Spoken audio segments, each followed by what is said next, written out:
आज के इस सेशन में हम डिस्कस करेंगे पैन कार्ड अप्लाई करने का कंप्लीट प्रोसेस। आधार ई-केवाईसी के जरिए भी, जिसमें हमें पैन कुछ ही मिनटों में मिल जाता है। स्कैन बेस्ड ई-केवाईसी के जरिए भी, जिसमें हम अपनी फोटोग्राफ और सिग्नेचर को अपलोड कर सकते हैं। देखिए, आज की डेट में पैन कार्ड को ऑनलाइन अप्लाई करने के लिए हमारे पास कुल मिला के 3 वेब पोर्टल अवेलेबल हैं, जिनमें से एक तो इनकम टैक्स का न्यू वेब पोर्टल ही है, और इसके अलावा टैक्स इन्फॉर्मेशन नेटवर्क और साथ में यूटीआई एसटीएल पोर्टल पे भी हम पैन कार्ड को अप्लाई कर सकते हैं। इनमें हमें फीचर्स भी अलग अलग मिलते हैं और इसीलिए पैन कार्ड को अप्लाई करने से पहले ये सारे पॉइंट हमें अच्छे से समझ लेने चाहिए। देखिए, अगर हम इनकम टैक्स के नए पोर्टल को इन दूसरे पोर्टल्स के साथ कंपेयर करें तो फीचर्स में डिफरेंस हमें कुछ इस तरह से मिलेंगे। इस नए पोर्टल पे तो पैन कार्ड फ्री में अप्लाई होता है, जबकि दूसरे पोर्टल्स पे हमें प्रोसेसिंग फी पे करनी होती है। लेकिन इस नए पोर्टल पे हमें सिर्फ एंड सिर्फ ई पैन ही मिल पाएगा, जबकि दूसरे पोर्टल्स पे तो हमें ई पैन के साथ साथ फिजिकल पैन कार्ड भी मिलता है। और इसके अलावा नए पोर्टल पे तो आधार बेस्ड ई-केवाईसी ही पॉसिबल है, जबकि दूसरे पोर्टल्स पे आधार बेस्ड के साथ साथ स्कैन बेस्ड ई-केवाईसी की फैसिलिटी भी अवेलेबल है। देखिए, एक बात हमें यहाँ पे समझनी है कि जब हम आधार बेस्ड ई-केवाईसी को यूज़ करते हैं तो उस सिचुएशन में हम अपनी फोटोग्राफ और साइन को अपलोड नहीं कर सकते, और इसी वजह से अगर हम नए पोर्टल पे पैन कार्ड अप्लाई करते हैं तो ये फैसिलिटी हमें नहीं मिलेगी। जबकि दूसरे पोर्टल्स पे हम स्कैन बेस्ड ई-केवाईसी को यूज़ करते हुए अपनी फ़ोटो भी अपलोड कर सकते हैं और साथ में साइन भी। इसके अलावा दूसरी सारी इन्फॉर्मेशन भी नए पोर्टल में आधार से ही आती है, और फिलहाल इसमें कोई अपडेशन का भी ऑप्शन अवेलेबल नहीं है। जबकि दूसरे पोर्टल्स में हम आधार केवाईसी में भी कुछ एक्सटेंट तक अपडेशन कर सकते हैं, और साथ में स्कैन बेस्ड में तो ये प्रैक्टिकली पॉसिबल है ही। देखिए, नए पोर्टल में पैन कार्ड अप्लाई करना तो कंपैरेटिवली ईजी है, जिसका मेन रीज़न सिर्फ इतना है कि ना तो इसमें हम किसी इन्फॉर्मेशन को अपडेट ही कर पाते हैं और ना ही इसमें हमें कोई पेमेंट करने की ज़रूरत होती है। लेकिन इस नए वेब पोर्टल का आज की डेट में सबसे बड़ा ड्रॉबैक ये है कि ना तो इसमें अप्लाई करने से हमें फिजिकल पैन कार्ड ही मिल पाता है, और यहाँ पे एक इम्पोर्टेंट पॉइंट ये भी है कि नए पोर्टल पे तो हम सिर्फ इंडिविजुअल के लिए ही पैन कार्ड अप्लाई कर सकते हैं। इसके अलावा फर्म, ट्रस्ट, माइनर, फॉरेनर जैसे पैन कार्ड तो हमें एनएसडीएल या फिर यूटीआई के पोर्टल पे ही अप्लाई करने पड़ेंगे। देखिए, इन सारे फीचर्स को एक बार अच्छे से स्टडी करने के बाद आपने खुद डिसाइड करना है कि आप अपने पैन कार्ड को कौन से वेब पोर्टल के जरिए अप्लाई करना चाहते हो। मैं आज के इस सेशन में इन तीनों वेब पोर्टल के जरिए ही प्रैक्टिकली आपको पैन कार्ड अप्लाई करके दिखाऊंगा। देखिए, जैसे कि अभी हमने डिस्कस किया कि पैन कार्ड हमारे लिए एक बहुत इंपॉर्टेंट डॉक्यूमेंट होता है। अगर इसे अप्लाई करने में हमसे कोई गलती हुई तो बाद में करेक्ट कराने के लिए हमें बहुत ज़्यादा मेहनत करनी पड़ सकती है। तो चलिए, प्रैक्टिकल प्रोसेस शुरू करने से पहले कुछ और इम्पोर्टेंट पॉइंट भी हम डिस्कस करते हैं, जिनकी नॉलेज से आपको हमेशा फ़ायदा ही मिलेगा और पैन कार्ड अप्लाई करने में भी आपको मज़ा आएगा। देखिए, वैसे तो पैन नंबर अप्लाई करने का सिंपल सा मीनिंग ये होता है कि हम अपने आप को as a tax payer income tax department में रजिस्टर कराना चाहते हैं। लेकिन पैन इंडिविजुअल्स के लिए एक यूनिक आइडेंटिफिकेशन नंबर भी होता है, जिसकी वजह से इसके और भी बहुत सारे यूजेस हैं, जैसे कि ये प्रूफ ऑफ आइडेंटिटी भी होता है, प्रूफ ऑफ एड्रेस भी होता है, साथ में जीएसटी का नंबर तो होता ही पैन बेस्ड है। और अब नेक्स्ट क्वेश्चन ये है कि पैन कार्ड के लिए कौन अप्लाई कर सकता है। देखिए, हर वो पर्सन जो इंडिया का सिटीजन है पैन कार्ड के लिए अप्लाई कर सकता है, बस उसके पास कुछ वैलिड डॉक्यूमेंट्स होने चाहिए। और जब हम डॉक्यूमेंट्स की बात करते हैं तो हमें कुल मिला के 3 पर्पज़ के लिए डॉक्यूमेंट रिक्वायर्ड रहते हैं: proof of identity, proof of address और साथ में proof of date of birth. देखिए, वैसे तो ये बहुत सारे डॉक्यूमेंट्स हैं, लेकिन अगर हमारे पास आधार कार्ड है तो फिर हमें किसी और डॉक्यूमेंट की ज़रूरत नहीं पड़ेगी। हम ई-केवाईसी के जरिए पैन कार्ड अप्लाई कर सकते हैं। और अब अपने नॉलेज बेस को इंक्रीज करने के लिए हम एक पॉइंट और डिस्कस करते हैं कि जो हमें पैन नंबर मिलता है उसका स्ट्रक्चर क्या होता है।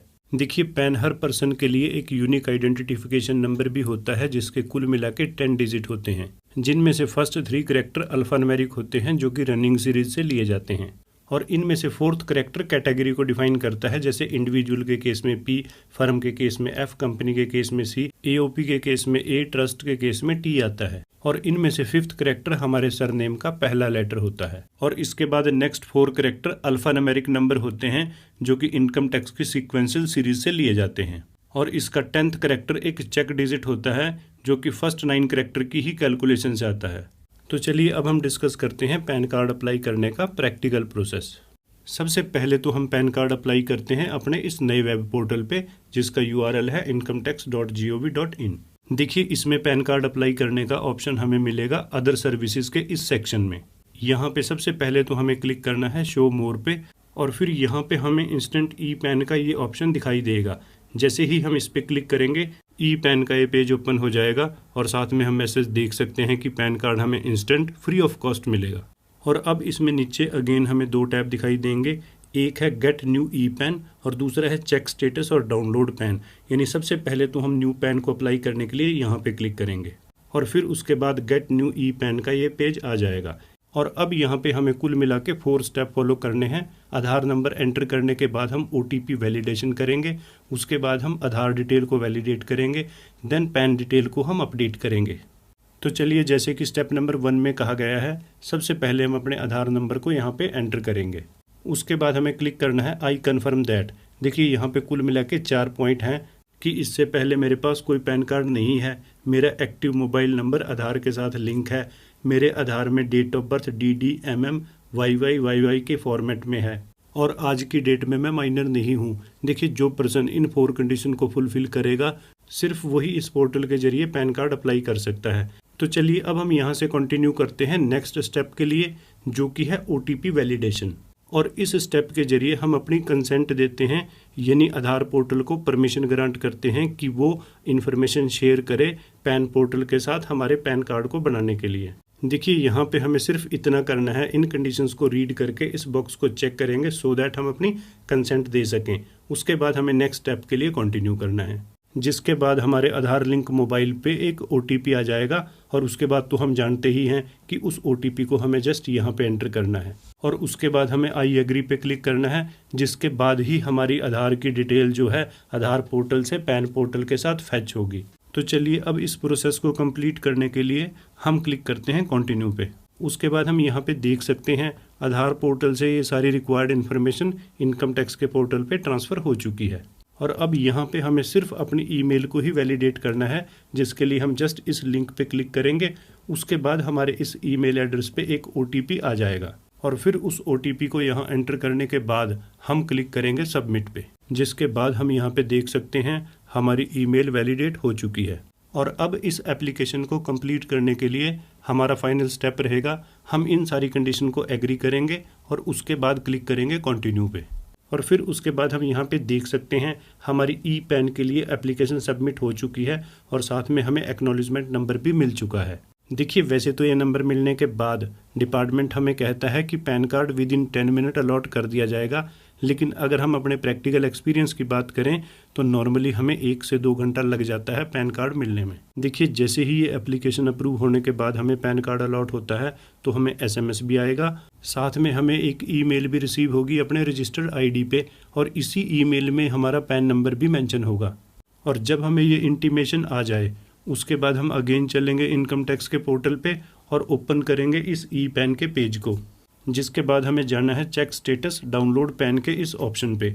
और यहाँ जैसे ही हम कंटिन्यू पे क्लिक करते हैं पैन कार्ड डाउनलोड करने की ये स्क्रीन हमारे सामने आ जाएगी, जिसके अगेन 3 स्टेप्स हैं, जिनमें सबसे पहले तो हमें अपने आधार नंबर को यहाँ पे एंटर करना है और उसके बाद हम क्लिक करेंगे कंटिन्यू पे। और फिर वैलिडेशन के लिए जो हमारे रजिस्टर्ड मोबाइल पे OTP आया है उसे हम यहाँ पे एंटर करेंगे एंड देन करेंगे कंटिन्यू। और फिर यहाँ सबसे पहले तो हमें अपने ई पैन का स्टेटस दिखाई देगा, जैसे कि हम इसमें देख सकते हैं कि हमें पैन सक्सेसफुली अलॉट हो चुका है। और अब इसके साथ हमें 2 ऑप्शन और दिखाई देंगे, एक है व्यू ई पैन और दूसरा है डाउनलोड ई पैन। तो चलिए सबसे पहले तो हम अपने पैन को व्यू करके देखते हैं। देखिए, ये है हमारे पैन की ई कॉपी, जो कि हमें लगभग 2 घंटे बाद मिला है एप्लीकेशन सबमिट होने के। और इसमें हमारा नाम, फोटोग्राफ, डेट ऑफ बर्थ बिल्कुल वैसे ही है जैसे आधार कार्ड में थी। और अब यहाँ पे क्लिक करके हम इसे डाउनलोड भी कर सकते हैं या फिर इसे हम डायरेक्टली यहाँ पे क्लिक करके डाउनलोड कर लेंगे, यानी आप कहीं से भी डाउनलोड कर लीजिएगा, कॉपी आपको सेम ही मिलेगी। देखिए, ये तो था कंप्लीट प्रोसीजर इनकम टैक्स के इस नए वेब पोर्टल की सर्विसेज को यूज़ करते हुए पैन कार्ड अप्लाई करने का। और अब हम बात करते हैं कि NSDL के वेब पोर्टल पे पैन कार्ड कैसे अप्लाई होगा और देखते हैं कि उसमें हमें कौन से नए फीचर्स मिलेंगे जिनका हम बेनिफिट उठा सकते हैं। देखिए, इनकम टैक्स से रिलेटेड जितने भी पोर्टल हैं उन सभी का लिंक भी हमें इस नए वेब पोर्टल की अवर सर्विसेज में यहीं पे टैक्स नो मोर अबाउट के इस ऑप्शन में मिल जाएगा। और जब हम यहाँ पे क्लिक करते हैं तो हमें एक मैसेज मिलता है कि हम इस वेबसाइट को छोड़ के इनकम टैक्स की दूसरी वेबसाइट में एंटर करेंगे, जैसे कि हम यहाँ पे देख सकते हैं। देखिए ये भी इनकम टैक्स का दूसरा वेब पोर्टल है जिसका यूआरएल है incometaxindia.gov.in और इसमें हमें टैक्स सर्विसेज के अंदर पैन और टैन के ये लिंक मिलेंगे। वैसे हमारा पैन नंबर अप्लाई होगा टैक्स नेटवर्क की वेबसाइट पे जो कि इनकम टैक्स का तीसरा वेब पोर्टल है, लेकिन यहाँ से हमें सारी रिलेटेड इन्फॉर्मेशन मिल जाएगी। देखिए जैसे ही हम यहाँ पे क्लिक करते हैं सबसे पहले तो अबाउट पैन कुछ इन्फॉर्मेशन है और उसके बाद है हाउ टू अप्लाई पैन और यहाँ पे हमें दो मेथड बताए गए हैं जिनमें से पहला है ऑनलाइन एप्लीकेशन। अब ऑनलाइन पैन अप्लाई करने के लिए भी हमारे पास दो अलग अलग वेबसाइट्स हैं और उसके बाद दूसरा मेथड है पैन एप्लीकेशन सेंटर और यहाँ पे भी हमारे पास दो सर्विसेज हैं। अब देखिए पैन कार्ड को ऑनलाइन अप्लाई करने के लिए हमें जस्ट यहाँ पे क्लिक करना है। उसके बाद देखिए ये पैन ऑनलाइन एप्लीकेशन की कंप्लीट इन्फॉर्मेशन हमारे को यहाँ पे मिल जाएगी। देखिए जैसे कि अभी हमने डिस्कस किया था कि पैन कार्ड को अप्लाई करने के लिए अगेन हमारे पास दो वेब पोर्टल हैं, एक तो NSDL का जो कि हमारा पहले वाला है और दूसरा एक और web portal UTI infrastructure technologies and services limited का भी है। आप इनमें से किसी भी वेब पोर्टल पे जाके पैन कार्ड अप्लाई कर सकते हो, प्रोसीजर ऑलमोस्ट दोनों के केस में सेम रहेगा। तो चलिए सबसे पहले तो हम NSDL के पोर्टल पे चलते हैं जिसके लिए हम जस्ट यहाँ पे क्लिक करेंगे। देखिए ये है NSDL का टैक्स इन्फॉर्मेशन नेटवर्क पोर्टल जिस पे हमारा ये online pan application form already open है और अब यहाँ पे सबसे पहले तो हम सिलेक्ट करेंगे एप्लीकेशन टाइप। देखिए जब हम एक इंडियन सिटीजन के लिए पैन कार्ड अप्लाई करते हैं तो हमारा फॉर्म रहता है 49A और अब इसमें नेक्स्ट फील्ड है कैटेगरी। देखिए वैसे तो इसमें सारी की सारी कैटेगरी मेंशन है। अब सपोज करो हम इंडिविजुअल के लिए पैन अप्लाई करना चाहते हैं तो उसके अकॉर्डिंगली सिलेक्ट करेंगे एंड देन एप्लीकेंट इन्फॉर्मेशन हम यहाँ पे फिलअप करेंगे। सबसे पहले टाइटल आएगा, यहाँ पे हमारा लास्ट नेम आएगा जिसे हम सरनेम भी बोलते हैं। जैसे सपोज करो हमारे SSC का नाम राम कुमार शर्मा है तो सबसे पहले हम शर्मा डालेंगे। फर्स्ट नेम में राम आएगा, मिडिल नेम में कुमार आएगा और फिर इसमें नेक्स्ट है डेट ऑफ बर्थ। देखिए यहाँ पे हमें डेट ऑफ बर्थ अपने डॉक्यूमेंट्स के अकॉर्डिंगली ही एंटर करनी है, जैसे कि हमारे इस SSC के केस में है 7 जून 2001 और फिर इसके बाद नेक्स्ट फील्ड है ईमेल और साथ में है मोबाइल नंबर।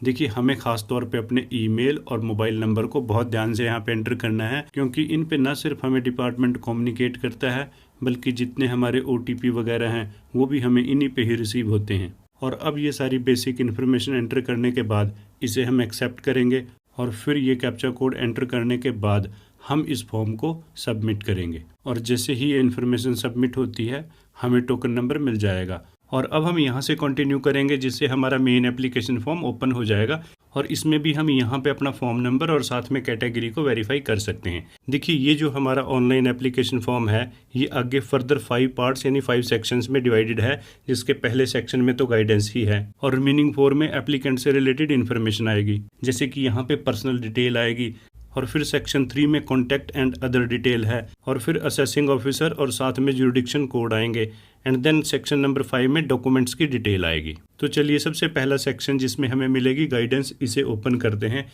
देखिए जैसे ही ये ओपन होता है पैन कार्ड अप्लाई करने की कंप्लीट इन्फॉर्मेशन इसमें हमें दिखाई देगी, जैसे कि सबसे पहले तो एप्लीकेशन अप्लाई करने के इसमें स्टेप्स हैं और फिर इसमें पैन कार्ड अप्लाई करने की प्रोसेसिंग फीस बताई गई है, जैसे कि इंडियन सिटीजन के केस में अगर हम एप्लीकेशन फॉर्म को इलेक्ट्रॉनिकली स्कैन एंड साइन करते हैं तो 101 रुपये है, फिजिकल मोड में अगर डॉक्यूमेंट सबमिट करते हैं तो 107 रुपये हैं और अगर एप्लीकेंट का एड्रेस इंडिया की बजाय किसी फॉरेन कंट्री का है देन 1011 एंड 1017 रुपीज़ फीस लगेगी और अगर आप फिजिकल की बजाय सिर्फ पैन कार्ड ही चाहते हो देन हमारी प्रोसेसिंग फीस 66 और अगर हम डॉक्यूमेंट्स को फिजिकल मोड में सबमिट करते हैं तो 72 रुपीज़ लगेगी। और अब इसमें आगे एप्लीकेंट की कैटेगरी के अकॉर्डिंगली पेमेंट मोड के बारे में बताया गया है। देखिए जब हमारी एप्लीकेशन सबमिट होने के साथ साथ पेमेंट भी हो जाएगी उसके बाद का सारा प्रोसेस इसमें यहाँ पे बताया गया है और साथ में नीचे कॉन्टैक्ट इन्फॉर्मेशन भी है। तो चलिए अब हम क्लिक करते हैं नेक्स्ट पे और चलते हैं नेक्स्ट सेक्शन में जो कि है पर्सनल डिटेल से रिलेटेड। और यहाँ पे इसने सबसे पहले हमसे पूछा है how do you want to submit your PAN application document. देखिए अपने डॉक्यूमेंट्स को सबमिट करने के लिए हमारे पास यहाँ पे कुल मिला के 3 चॉइसेस हैं, जिनमें से यहाँ सबसे पहला है submit digitally through eKYC and e-साइन। देखिए ये वही सेम ऑप्शन है जिसको यूज करके हमने इनकम टैक्स के न्यू पोर्टल में पैन कार्ड अभी अप्लाई किया था, लेकिन इस पोर्टल में हम सेम ऑप्शन को यूज करते हुए भी ज़्यादा इन्फॉर्मेशन एंटर कर पाएंगे और ये एक कंप्लीट पेपरलेस मेथड भी है, यानी बाद में हमें कोई भी डॉक्यूमेंट सबमिट नहीं करने। और इसमें दूसरा ऑप्शन है हम अपने डॉक्यूमेंट्स को स्कैन करके सबमिट कर सकते हैं और इस ऑप्शन के साथ भी हमारी जो एप्लीकेशन है वो ई साइन हो जाती है। और अगर हम इसमें थर्ड ऑप्शन की बात करें, देखिए इसमें हम डॉक्यूमेंट्स को साइन करके फिजिकली भेजते हैं डिपार्टमेंट के पास। तो चलिए इस पोर्टल में भी सबसे पहले तो हम पैन कार्ड अप्लाई करते हैं इस फर्स्ट ऑप्शन के साथ। देखिए इस ऑप्शन के साथ यहाँ पे भी पैन कार्ड अप्लाई करना हमारे लिए बहुत इजी रहेगा और पैन कार्ड भी हमें सेम डे मिल जाएगा। और यहाँ पे सबसे पहले तो पैन कार्ड अप्लाई करने के लिए कुछ इंस्ट्रक्शंस हैं और इसके बाद इसमें नेक्स्ट हमसे पूछा गया है whether physical PAN card is required. देखिए वैसे तो ई पैन और फिजिकल पैन कार्ड का यूज़ बिल्कुल एक जैसा होता है, लेकिन एक इंडिविजुअल के लिए ये काफ़ी इंपॉर्टेंट लाइफ टाइम डॉक्यूमेंट होता है और इसीलिए हर पर्सन चाहता है कि पैन कार्ड की उसके पास फिजिकल कॉपी ज़रूर हो। देखिए जब हम इसे यस करेंगे तो फिजिकल के साथ साथ हमें इलेक्ट्रॉनिक फॉर्म में भी मिल जाएगा, बस यहाँ पे हमें जस्ट 41 रुपीज़ कंपैरेटिवली एक्स्ट्रा पे करने पड़ते हैं। और यहाँ पे हमें अपने आधार कार्ड के जो लास्ट 4 डिजिट हैं वो एंटर करने हैं। और आगे इसके साथ ही हमसे पूछा है I hereby agree that my photograph as available in Aadhaar shall be printed on the PAN card. देखिए अगर हम चाहते हैं कि जो आधार कार्ड में हमारी फोटोग्राफ है वो ही पैन कार्ड में भी यूज़ कर ली जाए तो इस ऑप्शन को हम यस करेंगे। लेकिन अगर हम अलग से अपनी फ़ोटो और सिग्नेचर को अपलोड करना चाहते हैं तो फिर हम इस eKYC ऑप्शन के साथ प्रोसीड नहीं कर पाएंगे, हमें स्कैन बेस्ड ऑप्शन के साथ जाना होगा जिसका प्रोसीजर भी हम इसके बाद डिटेल में डिस्कस करेंगे। और अब इसमें नेक्स्ट कॉलम है नेम एज पर आधार, तो इसमें भी हम इंफॉर्मेशन अकॉर्डिंगली एंटर करेंगे। और उसके बाद आता है full name of the applicant. देखिए ये इन्फॉर्मेशन हमारा जो बेसिक फॉर्म था वहाँ से ऑटोमेटिकली ही कॉपी हो चुकी है, बस यहाँ पे हमें एप्लीकेंट का जेंडर ही सिलेक्ट करना है। और अगर हम रजिस्ट्रेशन नंबर की बात करें तो ये इंडिविजुअल के केस में रिक्वायर्ड नहीं होता। और अब आगे इसने हमसे क्वेश्चन पूछा है have you ever been known by any other name. देखिए ये ऑप्शन उन पर्सन्स के लिए होता है जिन्होंने अपना नेम चेंज किया है, अदरवाइज इसे हम नो सेलेक्ट करेंगे। और अब आगे इसने हमसे पूछा है डिटेल ऑफ पेरेंट्स। देखिए वैसे तो पैन कार्ड में फादर्स नेम ही प्रिंट होता है, इवन एक मैरिड वुमेन के केस में भी, बट आज की डेट में फादर नेम के साथ साथ मदर नेम का भी हमें ऑप्शन दिया गया है। यानी यहाँ पे हम एप्लीकेंट का फादर्स नेम तो एंटर करेंगे ही, और अगर हम चाहें तो मदर्स का नेम भी यहाँ पे एंटर कर सकते हैं। और उसके बाद हमारे पास चॉइस रहेगी कि हम अपने पैन कार्ड पे फादर्स नेम प्रिंट कराना चाहते हैं या फिर मदर्स नेम। और अब ये सारी पर्सनल इन्फॉर्मेशन एंटर करने के बाद हम क्लिक करेंगे नेक्स्ट पे। देखिए अब यहाँ पे हमारे फर्स्ट 2 टेबल तो टिक हो चुके हैं और ये टेबल ओपन है कॉन्टैक्ट एंड अदर डिटेल का। और यहाँ पे इसने सबसे पहले तो हमसे पूछा है सोर्स ऑफ इनकम। देखिए जो आज की डेट में आपका प्रेजेंट सोर्स ऑफ इनकम है उसे आप यहाँ से सिलेक्ट कर लीजिएगा।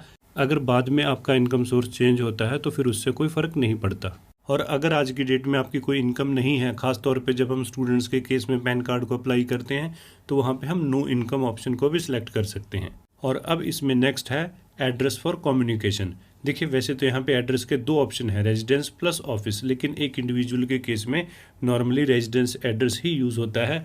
लेकिन आधार eKYC ऑप्शन में तो हमें इसे भी एंटर करने की ज़रूरत नहीं होती क्योंकि ये आधार कार्ड से ऑटोमेटिकली ही कैप्चर हो जाता है। और अब इसमें नेक्स्ट है टेलीफोन नंबर्स और साथ में ईमेल आईडी। देखिए ये एक काफ़ी इंपॉर्टेंट इन्फॉर्मेशन है जिसे हमें काफ़ी केयरफुली एंटर करना चाहिए, क्योंकि ना सिर्फ इन पे इनकम टैक्स डिपार्टमेंट हमसे कम्युनिकेट करता है बल्कि हमारा ई पैन कार्ड तो हमें इसी ईमेल पे ही रिसीव होता है। और अब इसमें नेक्स्ट है रिप्रेजेंटेटिव SSC। देखिए जब हम अपना काम खुद करते हैं तो उस सिचुएशन में ये ऑप्शन ऑलवेज नो रहता है। और अब ये सारी इन्फॉर्मेशन एंटर करने के बाद हम अगेन नेक्स्ट पे क्लिक करेंगे और यहाँ पे भी हम देख पाएंगे कि कॉन्टैक्ट डिटेल का ये टेबल टिक हो चुका है। तो चलिए अब हम चलते हैं अपने नेक्स्ट टेबल पे जो कि है AO यानी असेसिंग ऑफिसर्स कोड। और अब इसमें यहाँ पे आएगा एरिया कोड, साथ में AO टाइप, रेंज कोड और AO नंबर। देखिए ये सारे कोड हमारे एड्रेस के अकॉर्डिंगली ही होते हैं और इनको सर्च करने के लिए भी हेल्प हमको यहीं पे दी गई है। अब इनमें से जो भी हमारे केस में एप्लीकेबल है, जैसे कि सपोज करो हम इंडियन सिटीजन है, उसे सिलेक्ट करेंगे। उसके बाद हमने अपनी स्टेट को सिलेक्ट करना है, जैसे हमारे केस में चंडीगढ़ है, एंड देन उसके बाद सिटी को सिलेक्ट करना है। और उसके बाद इस एड्रेस से रिलेटेड जितने भी AO कोड होंगे उनकी लिस्ट यहाँ पे नीचे रिफ्लेक्ट हो जाएगी। अब देखिए आपके केस में जितने भी यहाँ पे ऑप्शन रिफ्लेक्टेड होंगे उनको आप बड़े ध्यान से एक बार रीड कीजिएगा और जो आपके केस में एप्लीकेबल होगा उसे ही हमें सेलेक्ट करना है।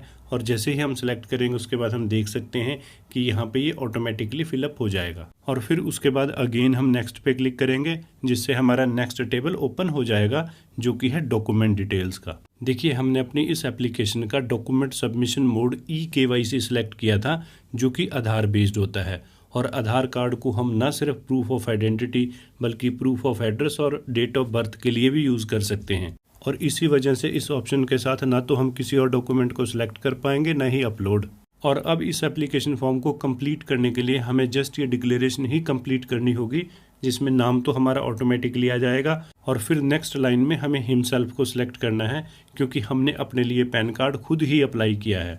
और फिर इसमें नीचे आएगा प्लेस, डेट इसमें ऑटोमेटिकली फिलअप हो चुकी है और इसके साथ ये ड्राफ्ट भी कंप्लीट हो जाएगा, जिसके बाद हम इसे सबमिट कर सकते हैं। लेकिन इसे सबमिट करने का प्रोसेस शुरू करने से पहले ऑलवेज एडवाइजेबल रहता है कि इस ड्राफ्ट को हम एक बार सेव जरूर कर लें, क्योंकि अगर सबमिशन के दौरान हमें कोई प्रॉब्लम आ भी गई तो अगेन इसी ड्राफ्ट को हम जब चाहे सबमिट कर सकते हैं। तो चलिए, अब हमारा फॉर्म 49A तो रेडी हो ही चुका है और अब हम इसे सबमिट करने का प्रोसेस शुरू करते हैं, जिसके लिए हम क्लिक करेंगे यहाँ सबमिट पे। और जैसे ही ये फॉर्म सबमिट होता है हमारे सामने ये स्क्रीन आएगी।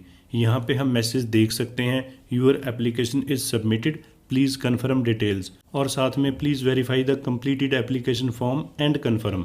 देखिए, एक बात यहाँ पे हमें अच्छे से समझनी है, क्योंकि इस एप्लीकेशन को सबमिट करने के लिए हमने eKYC ऑप्शन को चूज़ किया है, जो कि पॉसिबल होता है आधार के जरिए।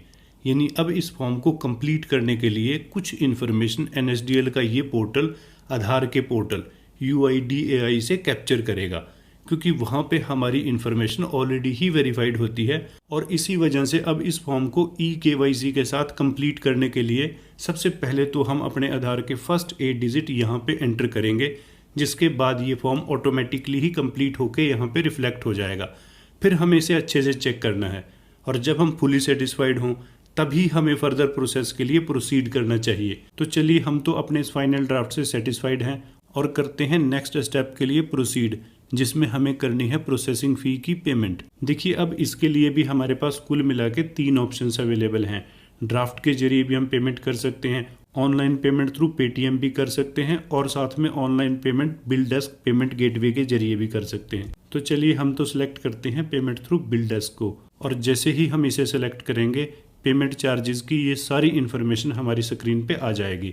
यानी इसको रीड करने से हमें चार्जेस की डिटेल पता चलेगी और फिर यहाँ हम टर्म ऑफ सर्विसेज को एग्री करेंगे और उसके बाद हमें क्लिक करना है प्रोसीड टू पेमेंट पे, जिसके बाद पेमेंट कन्फर्म की ये स्क्रीन आएगी।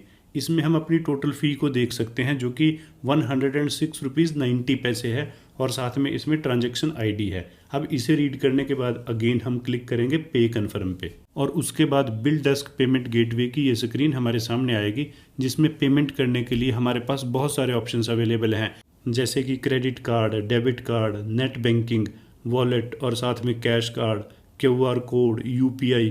चलिए, हम क्रेडिट कार्ड ऑप्शन को सिलेक्ट करते हैं और उसके बाद जैसे कि ऑनलाइन पेमेंट का एक नॉर्मल प्रोसीजर होता ही है, हमें अपनी क्रेडिट कार्ड की सारी डिटेल यहाँ पे फिलअप करनी है। फिर उसके बाद हमें क्लिक करना है मेक पेमेंट पे और फिर उसके बाद हमें कुछ इस तरह से मैसेज दिखाई देगा कि ना तो हमें ये पेज रिफ्रेश करना है और ना ही ब्राउज़र को क्लोज़ करना है, और लगभग 1 मिनट के बाद दोबारा हम रिडायरेक्ट हो जाएंगे अपनी NSDL की वेबसाइट पे। और अब यहाँ पे हम अपनी पेमेंट रिसीप्ट्स को देख सकते हैं, यानी हमारी पेमेंट सक्सेसफुली कंप्लीट हो चुकी है।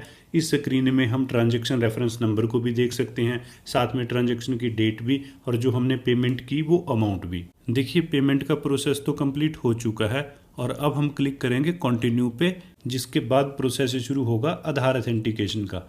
और यहाँ पे सबसे पहले तो हम अपनी इस इन्फॉर्मेशन को वेरीफाई करते हुए, जिसमें mainly token number, applicant name, gender, date of birth और आधार नंबर है, हम NSDL के पोर्टल को ऑथोराइज करेंगे हमारी आधार डिटेल को यूज़ करके पैन एप्लीकेशन को ई-साइन करने के लिए, और उसके बाद हम करेंगे इसे कन्फर्म। एंड देन अगेन हमसे ये पूछेगा कंटिन्यू विद eKYC, और जैसे ही हम इस पर क्लिक करते हैं OTP वेरिफिकेशन की ये स्क्रीन हमारे सामने आ जाएगी और इसमें हम मैसेज देख सकते हैं कि जो हमारा आधार लिंक मोबाइल है और साथ में ईमेल आईडी, उस पे OTP जा चुका है। अब उस OTP को हमें जस्ट यहाँ पे एंटर करना है और फिर उसके बाद हम eKYC को कंप्लीट करने के लिए क्लिक करेंगे सबमिट पे। देखिए, अब हमारा eKYC तो कंप्लीट हो चुका है, लेकिन फाइनल स्टेप ई-साइन अभी बाकी है, जिसके लिए हम सबसे पहले तो क्लिक करेंगे कंटिन्यू विद ई-साइन पे और फिर उसके बाद NSDL इलेक्ट्रॉनिक सिग्नेचर सर्विसेज का ये पेज ओपन हो जाएगा। और यहाँ पे सबसे पहले तो हम NSDL e governance infrastructure limited को ऑथोराइज करने के लिए इस बॉक्स को चेक करेंगे और उसके बाद हमें क्लिक करना है सेंड OTP पे।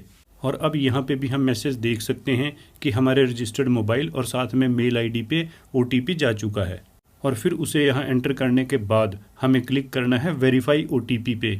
और अब इसके साथ ही हमारी एप्लीकेशन भी सबमिट हो जाएगी और साथ में हमें एक्नॉलेजमेंट भी मिल जाएगी।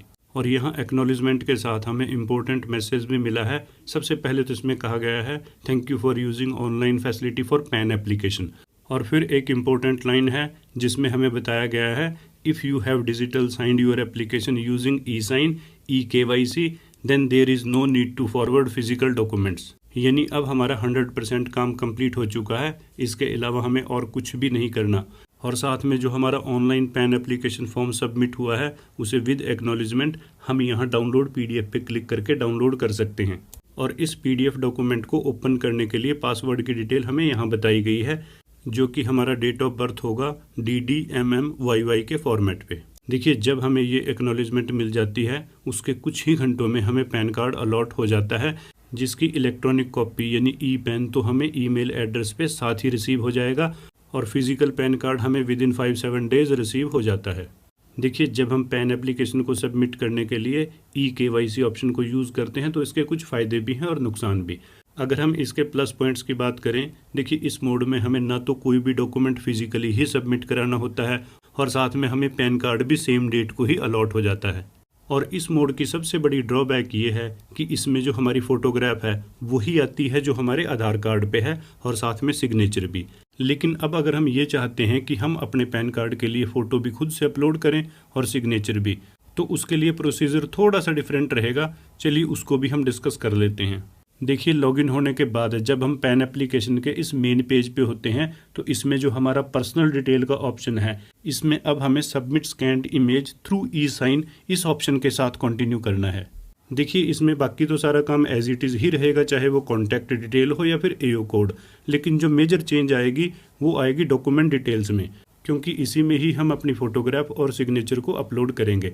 और अब इसमें इन्फॉर्मेशन फिलअप करने का प्रोसीजर कुछ इस तरह से रहेगा। यहाँ पे हम प्रूफ ऑफ आइडेंटिटी को अपलोड करेंगे। देखिए, यहाँ पे वैसे तो हमारे पास बहुत सारे ऑप्शन हैं, जो हमें कन्वीनियंट होगा उसे हम सेलेक्ट करेंगे। प्रूफ ऑफ एड्रेस में भी हमारे पास बहुत सारे ऑप्शंस यहाँ पे हमें मिलेंगे। तो हमारे केस में हम ड्राइविंग लाइसेंस, पासपोर्ट जो चाहे यहाँ पे अपलोड कर सकते हैं। डेट ऑफ बर्थ की बात करें तो इसमें भी हमारे पास बहुत सारे ऑप्शंस यहाँ पे मिलेंगे। तो जो हमारे पास ईजिली अवेलेबल होगा उस डॉक्यूमेंट को हम यहाँ पे सेलेक्ट कर लेंगे। और अब यहाँ पे डिक्लेरेशन का प्रोसीजर तो बिल्कुल वही रहेगा। नाम इसमें हमारा ऑटोमेटिकली आ जाएगा और यहाँ पे हम, क्योंकि खुद हम इस फॉर्म को सबमिट करेंगे तो हिमसेल्फ को सिलेक्ट करेंगे और साथ में प्लेस हम, जैसे कि हमारे केस में चंडीगढ़ है तो इसे टाइप कर देंगे। उसके बाद डेट इसमें ऑटोमेटिकली आ चुकी है। और अब यहाँ पे हमें अपनी फ़ोटोग्राफ और साथ में सिग्नेचर को अपलोड करना है। अब देखिए, फ़ोटो को अपलोड करने के लिए हमें जस्ट यहाँ पे क्लिक करना है और फिर उस पाथ को सिलेक्ट करना है जहाँ पे हमने अपनी फ़ोटो की कॉपी को सेव करके रखा है। जैसे सपोज करो यहाँ पे मैं अपनी फ़ोटो को सिलेक्ट कर लेता हूँ। देखिए, यहाँ पे जो हम अपनी फ़ोटोग्राफ अपलोड करेंगे उसका साइज़ 50 KB से ज़्यादा नहीं होना चाहिए और साथ में दूसरी रिक्वायर्ड स्पेसिफिकेशन भी यहाँ पे मेंशन है। अब आपके केस में अगर आपकी फ़ोटो का साइज़ ज़्यादा है तो हमारे पास बहुत सारी ऑनलाइन वेबसाइट्स हैं जिनके जरिए हम अपने फ़ोटो के साइज़ को सेट कर सकते हैं। और अब फ़ोटो का पाथ सेलेक्ट करने के बाद हमें जस्ट अपलोड पे क्लिक करना है, हमारी फ़ोटो अपलोड हो जाएगी। और अब यही प्रोसीजर सिग्नेचर को अपलोड करने का भी रहेगा। सबसे पहले तो हम एक पेज पे अपने साइन करके उसकी JPG तैयार करेंगे और साथ में उसके साइज़ को रिक्वायरमेंट के अकॉर्डिंगली सेट करेंगे। एंड देन यहाँ पे हम क्लिक करके उसके पाथ को सिलेक्ट करेंगे जहाँ पे हमारे सिग्नेचर की फ़ाइल अवेलेबल होगी और फिर हम अपलोड पे क्लिक करेंगे एंड अकॉर्डिंगली हमारे सिग्नेचर भी अपलोड हो जाएंगे। अब देखिए, यहाँ हमारी फ़ोटोग्राफ भी और सिग्नेचर भी अपलोड हो चुके हैं। अब देखिए, इस ऑप्शन के साथ तो हमें सपोर्टिंग डॉक्यूमेंट की कॉपी को भी स्कैन करके अपलोड करना है। ये वही डॉक्यूमेंट रहेंगे जिनको अभी हमने ऊपर सेलेक्ट किया था। देखिए, यहाँ पे भी डॉक्यूमेंट्स को अपलोड करने का प्रोसीजर बिल्कुल वैसे ही रहेगा जैसे हमने फ़ोटोग्राफ और सिग्नेचर को किया है। सबसे पहले तो हमें अपने स्कैन्ड डॉक्यूमेंट के साइज़ को चेक करना है, वो 300 KB से ज़्यादा नहीं होना चाहिए। उसके बाद हमें जस्ट यहाँ पे क्लिक करना है और पाथ को सिलेक्ट करके हम डॉक्यूमेंट को अपलोड कर देंगे। और फिर दूसरे और तीसरे डॉक्यूमेंट को ऐड करने के लिए हम जस्ट यहाँ ऐड डॉक्यूमेंट पे क्लिक करेंगे और उसका प्रोसीजर भी अकॉर्डिंगली रहेगा।